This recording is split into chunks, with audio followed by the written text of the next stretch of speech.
మీ మొఖ చిత్రాలు చూద్దామని వచ్చావు. కలర్ ఫోటోలు బ్లాక్ అండ్ వైట్ ఫోటోలు అయిపోయినట్టు అయిపోయినాయి. నడమంతరపు సిరొచ్చినప్పుడు ఎగిరెగిరి పడితే చివరికి ఇలాగే ఉంటుంది. ఇక నుంచి మా కళ్ళ ముందు స్టైల్గా కళ్ళజోడు పెట్టుకొని కారెక్కలేవని అయిపోయాయి. ఆ రోజులన్నీ అయిపోయాయి. ఓడలు బళ్ళవుతాయి, బళ్ళు ఓడలవుతాయనే సామెతుంది. ఇప్పుడది మీకు సరిగ్గా సరిపోతుంది. నువ్వు మమ్మల్ని మోసం చేసినందుకే నీకీ శిక్ష. నువ్వు గతంలో తప్పులు చేసినందుకే నీకు ఈ శిక్ష.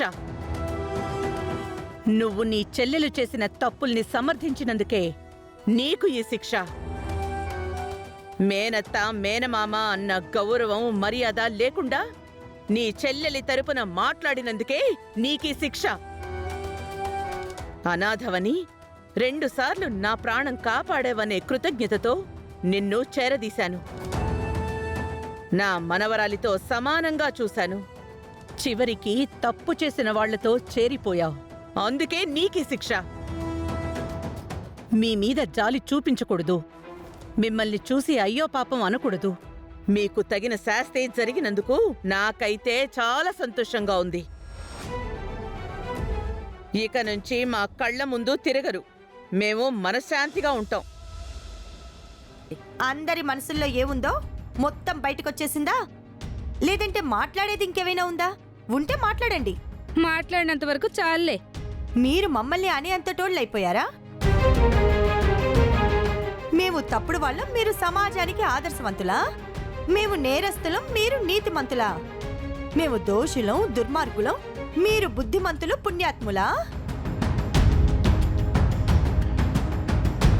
అసలు ఇప్పుడు మాకు ఏమైపోయిందని మీరందరూ సంబరపడిపోతున్నారు, సంతోషపడిపోతున్నారు.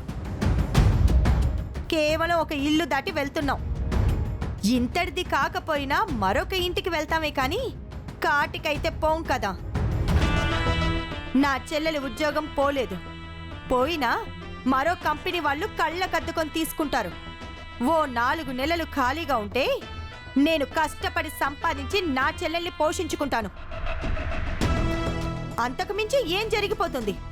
రోడ్డున పడిపోయి భిక్షాటనైతే చేసుకోం కదా. ఇంత జరిగినా మీకు పౌరుషం తగ్గలేదన్నమాట. ఎందుకు తగ్గుతుంది? పౌరుషం తగ్గిపోయే పనులు మేమేం చేయలేదే. మాకున్నంతలో మేము నీతిగా బ్రతికాం. కడదాకా అలాగే బ్రతుకుతాం. నా అక్క అన్నట్టు మాకేం అయిపోలేదు. ఇక్కడ్నుంచి గుడిసెలోకి పోయినా దర్జాగా బ్రతుకుతాం. తప్పులు చేసినందుకు మాకు పడిన శిక్ష ఇది అని అంటున్నావు? ఇది మాకు మరో చిన్న పరీక్షే గాని శిక్ష కాదత్తా. శిక్ష నీకు పడిందత్తా. నాకేం పడింది? ఈ అమ్మవారు నిన్ను వదిలి నా దగ్గరకొచ్చేసింది. అంతకు మించిన శిక్ష ఇంకేం కావాలి? ముందు ముందు మీకు పెద్ద పెద్ద శిక్షలు పడకుండా జాగ్రత్త పడండి. నీ బుద్ధిని చెడగొట్టిన ఈ నిహారికను దైవం విడిచిపెట్టదు. దీనికి వెన్నుదన్నుగా కుడి ఎడమ భుజంలా ఉన్న వసంత వదిన కృష్ణ బావలను అమ్మవారు వదిలిపెట్టదు. మీకు పడవలసిన శిక్షలు మీకు పడతాయి. ఓ అమ్మ దగ్గరకు, ఓ పెద్దమ్మ దగ్గరకు చేరుకున్నాను. ఇది నాకు శిక్ష కాదు, ఆ భవానీ మాత నాకు ప్రసాదించిన వరంగా భావిస్తున్నాను. అవని, పరిస్థితులకు తల వంచి నేను కొన్ని నిర్ణయాలకి కట్టుబడి ఉండిపోవాల్సి వచ్చింది. కానీ మనం కలుసుకోవడానికి, నువ్వు మాతో కలిసిపోవడానికి కొన్ని అవకాశాలనైతే మేమిచ్చాం. నువ్వు వాటిని ఉపయోగించుకోలేదు. అక్షయ్ విషయంలో మేం పెట్టిన కండిషన్కి నువ్వు ఒప్పుకొని వచ్చుంటే మంచి జరుగుండేదేమో. మాయని నేను పెళ్లి చేసుకోవాల్సిన అవసరం వచ్చుండేది కాదేమో. మీరు కలవాలని నా వంతు ప్రయత్నం నేను ఎంతో చేశానమ్మా. నా కుటుంబ సభ్యులకి వ్యతిరేకంగా నేను ప్రవర్తించాను. అయినా సరే చివరికి మీ దృష్టిలో చెడ్డవాడిగానే మిగిలిపోయాను. కుటుంబ కురుక్షేత్రాన్ని ఆపలేని చేతకాని వాడిని అయిపోయానమ్మా. మీరెక్కడున్నా బాగుండాలి, బావుంటారు. అమ్మవారి ఆశీర్వాదం మీకు ఎప్పటికీ ఉంటుంది. నువ్వు కుటుంబంతో కలిసి ఉన్నప్పటి రోజులు ఎంతో అద్భుతంగా ఉండేవి. లోటెందుకుంటుంది? వెన్నుపోటు పొడిచిన వాళ్ళు దూరం అయితే ఆనందంగా ఉంటుంది. పదమ్మా.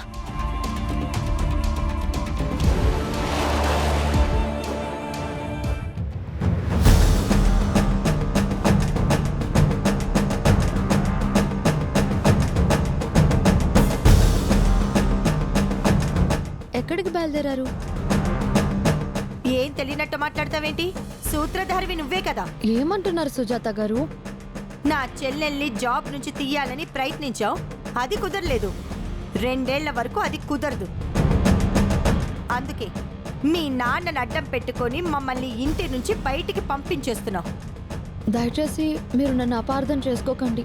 నిజంగానే కంపెనీ వ్యవహారాలు బాగా లేవు. అందుకే నాన్న తీసుకున్న నిర్ణయం ఇది. నాకు ఇందాకే తెలిసింది. అందుకే వెంటనే బయలుదేరి వచ్చాను. ఎందుకొచ్చావు? 4 ఓదార్పు మాటలు చెప్పి బాధపడినట్టు నటించడానికా ఏంటి? అంతకు మించి నువ్వేం చేయగలవు? మీరు ఇల్లు ఖాళీ చేసి వెళ్లకుండా ఆపడానికి వచ్చాను.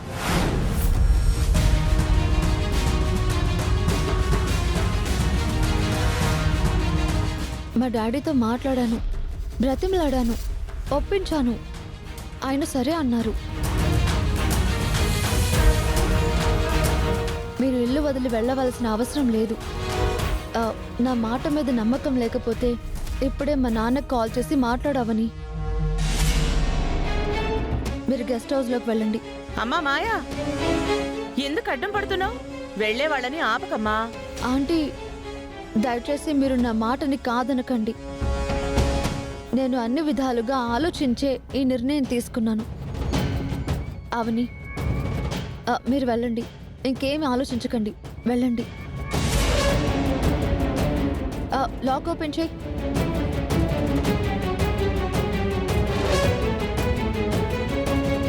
వెళ్ళండి.